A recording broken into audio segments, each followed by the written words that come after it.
Model context with two variable expressions.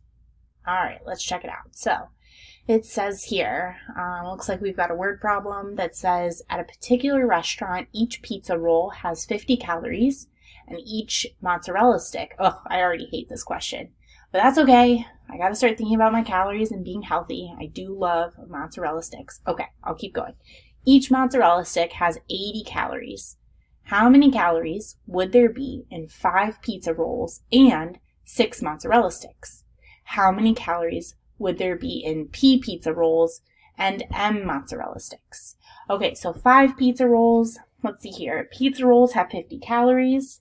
So I could do 5 times 50.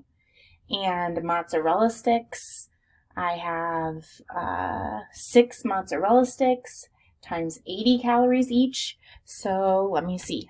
5 times 50 would be 250. And let's see here. And I am writing this down. In fact, I could hop over to my Sketchpad and get a fresh page here. So I've got mozzarella sticks.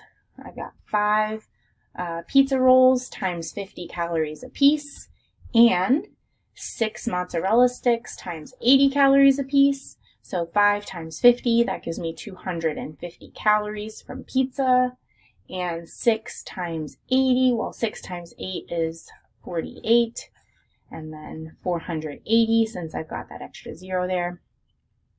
And let's see here, 250 calories plus 480 calories is 730 calories that I don't really want to think about. But this problem is making me. So I've got 730 calories between my pizza rolls and my mozzarella sticks. Well, then they want to know how many calories would there be in P pizza rolls with M mozzarella sticks.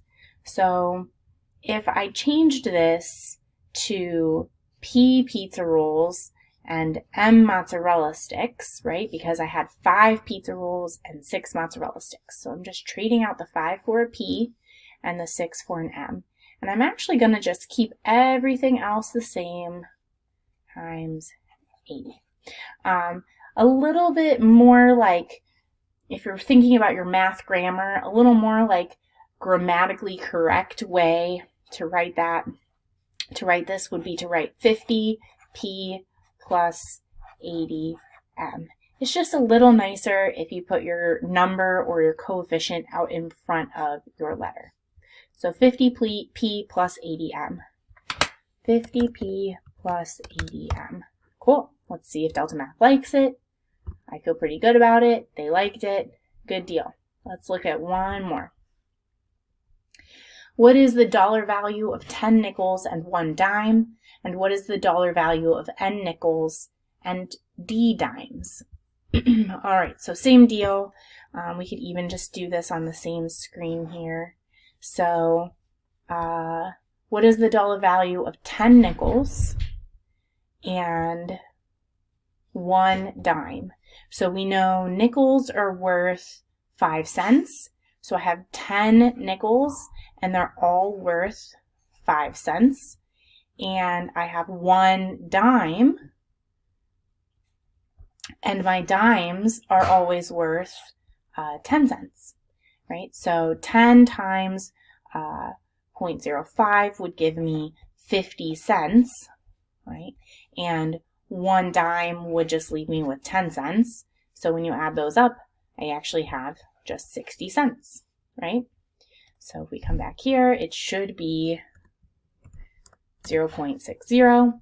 And then they want, what is the dollar value of n nickels and d dimes? So if we're writing this, you're writing out n nickels and d dimes, right? So the value of the dime and the value of the nickel didn't change, right? Nickels are worth 5 cents a piece, and dimes are worth 10 cents a piece, right?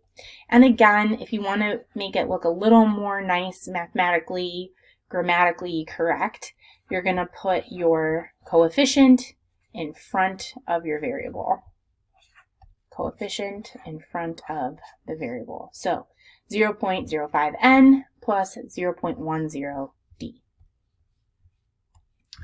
0.05n plus 0.10d. It would probably still take it if you didn't have the 0 after the 1.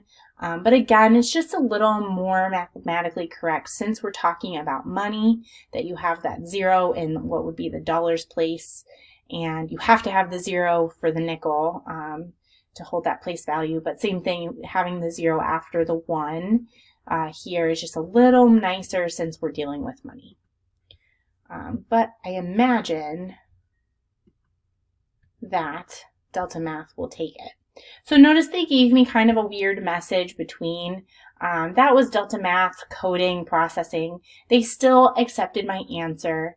So I'm not totally sure why they put that, other than they really wanted you to define your variables, N for nickels and D for dimes. Okay? And that is modeling context with two variable expressions.